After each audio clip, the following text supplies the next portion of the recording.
Assalamualaikum warahmatullahi wabarakatuh. Selamat berjumpa lagi dengan saya Dadang Wahyudin. Pada hari ini kita akan belajar bersama-sama tentang pembelajaran tematik ya. Perlu dipahami bahwa tema yang dipelajari pada kelas 5 pada semester 1 itu terdapat 5 tema pada tahun pelajaran 2021-2022. Tema 1 organ gerak hewan dan manusia, kemudian tema 2 udara bersih bagi kesehatan, tema 3 makanan sehat, tema 4 sehat itu penting, dan tema kelima yaitu ekosistem. Mari kita lanjutkan. Kembali bahwa pada tema 1 organ gerak hewan dan manusia itu terdapat 3 subtema. Subtema 1 yaitu organ gerak hewan, subtema 2 yaitu manusia dan lingkungan, subtema 3 lingkungan dan manfaatnya. Perlu diketahui bahwa setiap subtema itu ada 6 pembelajaran. Oke. Baik, kita lanjutkan. Kita masuk pada tema 1 organ gerak hewan dan manusia pada subtema 1 yaitu organ gerak hewan. Jangan lupa untuk klik subscribe dan klik tanda loncengnya di channel saya agar Anda mendapatkan notifikasi bila ada video terbaru. Terima kasih. Sebelum kita memahami tentang organ gerak pada hewan, kita ingat bahwa ada 3 yang termasuk makhluk hidup, yaitu manusia, kemudian yang kedua hewan, kemudian yang ketiga adalah tumbuhan ya. Ini adalah 3 yang termasuk makhluk hidup ya.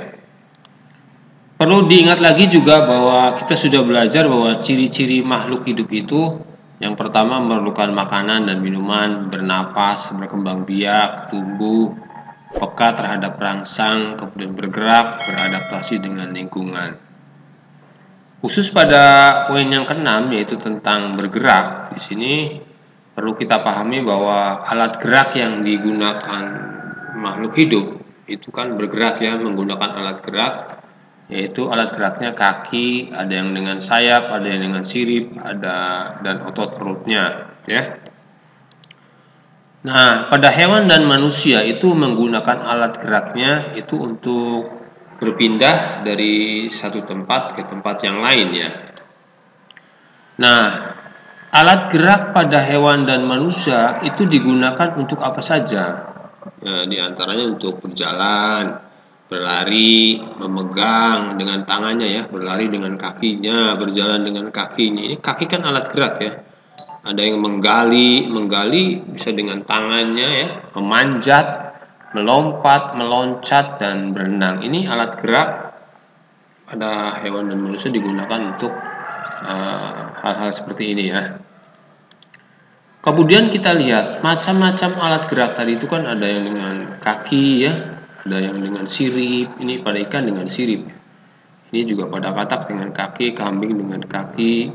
Kemudian burung dengan sayapnya ya. Kalau di darat menggunakan kakinya ya. Ini cecak dengan kakinya, kemudian ular dengan otot perutnya, cacing juga dengan otot perutnya ya. Nah, perlu dipahami bahwa alat gerak itu dibagi 2 secara keseluruhan, baik pada manusia maupun pada hewan. Itu alat gerak itu dibagi 2. Yang pertama itu yang disebut dengan alat gerak aktif. Alat gerak aktif itu berupa otot. Pada manusia dan hewan itu terdapat otot di dalam tubuhnya ya. Otot ini.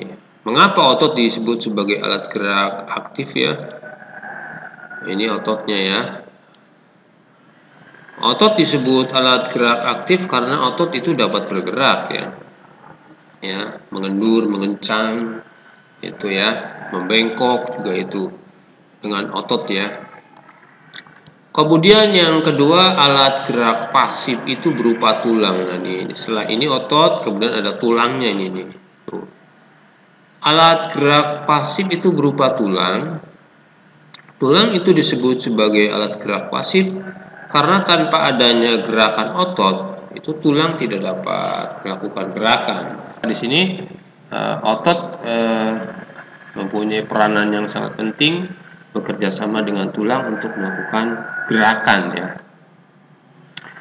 Nah, otot dan tulang itu bekerja sama saat hewan dan manusia melakukan gerakan. Jadi antara otot dan tulang itu bekerja sama pada waktu melakukan gerakan. Tidak bisa berdiri sendiri ya.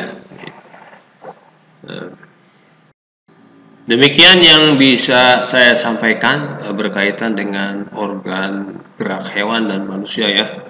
Tadi sudah dijelaskan beberapa alat gerak ya.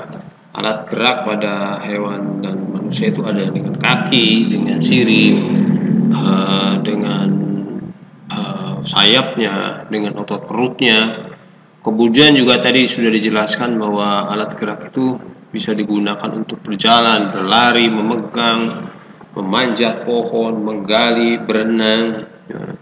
Juga yang terakhir di sini dijelaskan bahwa secara garis besar alat gerak itu dibagi dua, yaitu alat gerak aktif berupa otot, kemudian yang kedua alat gerak pasif berupa tulang ya. Demikian yang bisa saya sampaikan. Mudah-mudahan ada manfaatnya. Kurang lebihnya mohon maaf. Wassalamualaikum warahmatullahi wabarakatuh.